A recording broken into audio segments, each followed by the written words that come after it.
สบายดีพ่อแม่พี่น้องเนาะมื้อนี้พบกับท่านกินผู้กระเจียงเด้อคือว่านี่เป็นการเก็บเกี่ยวฤดูเก็บเกี่ยวเขาหน้าปีเนาะเป็นการปั่นเขาหนวดเขาอีกคนหนึ่งของ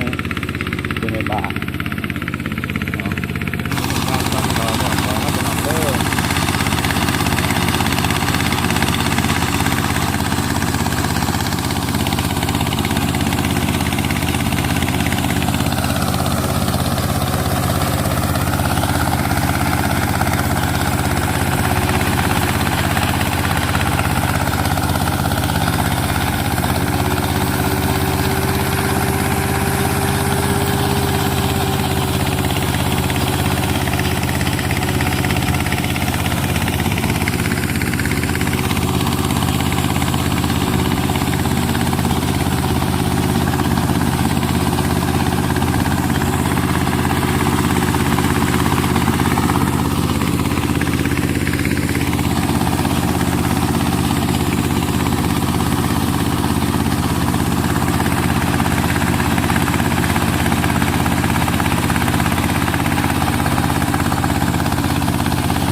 ตรงหน้าแถวนี้ก็เอิ้นว่าเป็นตรงหน้าตีนบาทเนาะคนในประชาชน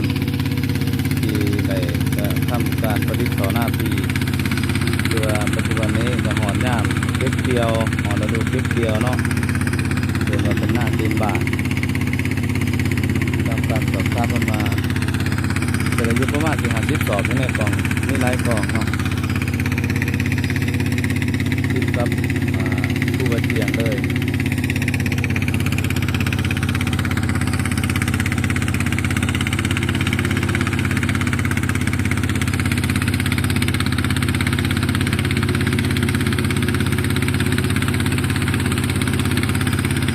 บรรยากาศนี่แหละคือฮอดดินทานบ้านสวนน้องๆอยู่เพื่ออยู่อาศัยบ้านฟังแสงในบ้านแท้ไทยเนาะจากมาหลายปีก็ยังมาเห็นบรรยากาศแบบเก่าๆอยู่ทางบ้านแต่ว่าแต่ก่อนช่วงสมัยก่อนๆการเกี่ยวกับหน้าที่หรือว่าการเดินมาสิบุมีจักหมวดจักปันคือคุณมือเดินมาทับมิดกับเมนตี้เนาะเกี่ยวแล้วเก็บเป็นกองเก็บเป็นห้องห้ำหลังจากนั้นมักที่เป็นเม็ดกับเปลือกที่ต่อจากมาแล้วก็แมนนี่แนวปั้นแนวเหยียบปั้นแล้วก็เอาเดินมาแนวหูปั้นแล้วก็เอาเขาใส่เป็นมัดต่อจากนั้นมากก็แม่นเกิดว่ามีจักหนวดที่ลังเสียเห็นในปัจจุบันนี้แต่ว่าบางบอนบางเกิดก็ได้มีการเกิดว่ามีการพัฒนาขึ้นได้ทั้งหลายอุปกรณ์เครื่องทับใส่เครื่องปั้นโดยเฉพาะแล้วก็มีเครื่องเกี่ยวแล้วก็หนวดไปน้ำเกี่ยวแล้วก็หนวดไปน้ำเป็นเม็ดสบายประเด็นโดยเฉพาะแล้วก็ไม่มีประเด็นคนบาทอยู่ตรงนี้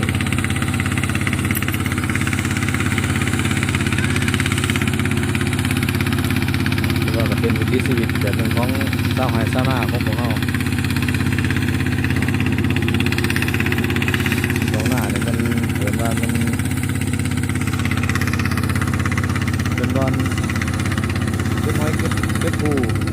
บางไห้บางบอนกับบ่มีหอยจะปีบางไห้กับมีหอยมีปูบางไห้กับบ่มีหอยบ่มีปูมันก็เดี๋ยวคนอยู่มันเคยอยู่แต่นี่มันบ่เคยอยู่มันกับบ่มีเจ็บต้นมันก็เป็น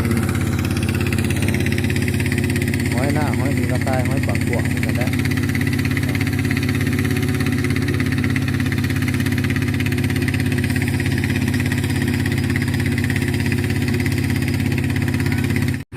คือว่าเป็นหน้าของพยาบาลเนาะพยาบาลสมพรพยาบาลหน้าบ้านเป็นบ้านคณะบ้านหน้าแห่ของพวกเฮานี่แหละ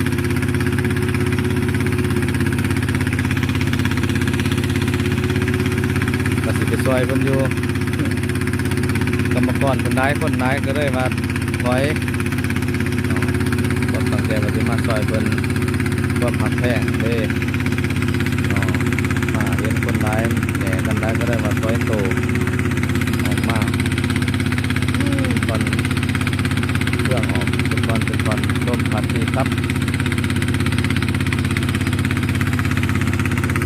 แต่ว่าบรรยากาศอะกับบ่แดดบ่เอาแดดอยู่แต่ก็เอาอยู่นิดนึง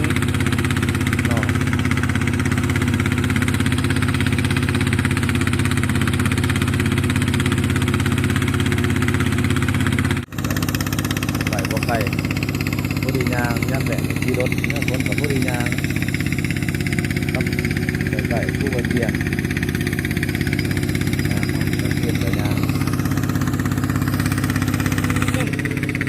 จะมายังอยู่อ่ะจะมายังมาปั่นเขาวะจะมาปั่นเขาวะมาปั่นเขาซอยเพื่อนวะบ่สบายดีพี่น้องเลยพี่จะมาปั่นเขาซอยเพื่อนบ่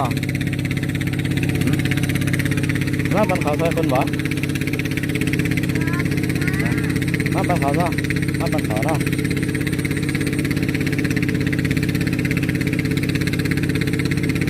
มากับลูกสาว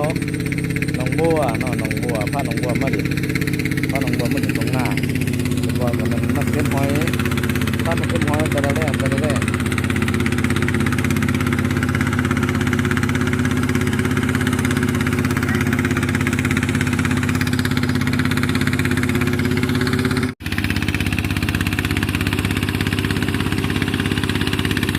คือว่าเขาเพิ่นจะได้อยู่ประมาณ40 หรือ 60เนาะการ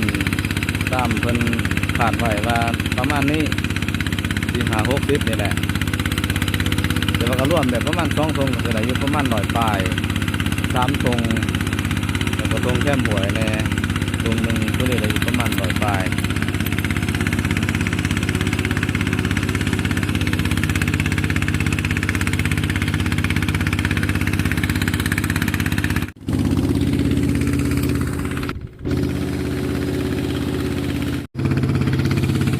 ลง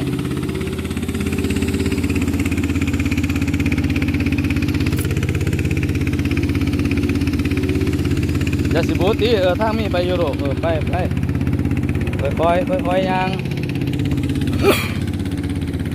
เอาบัวมุนอนก่อนค่อย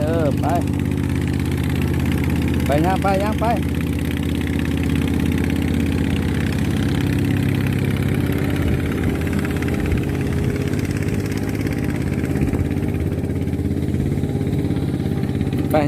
รถย่างไปเรื่อยย่างไปตามย่างลูกย่าง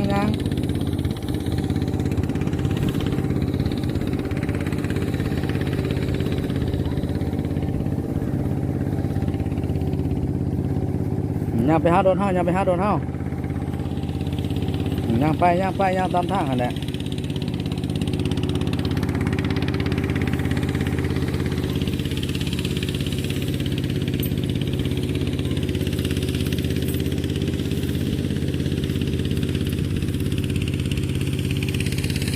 คือว่าถ่ายคลิปนี้เนาะขอ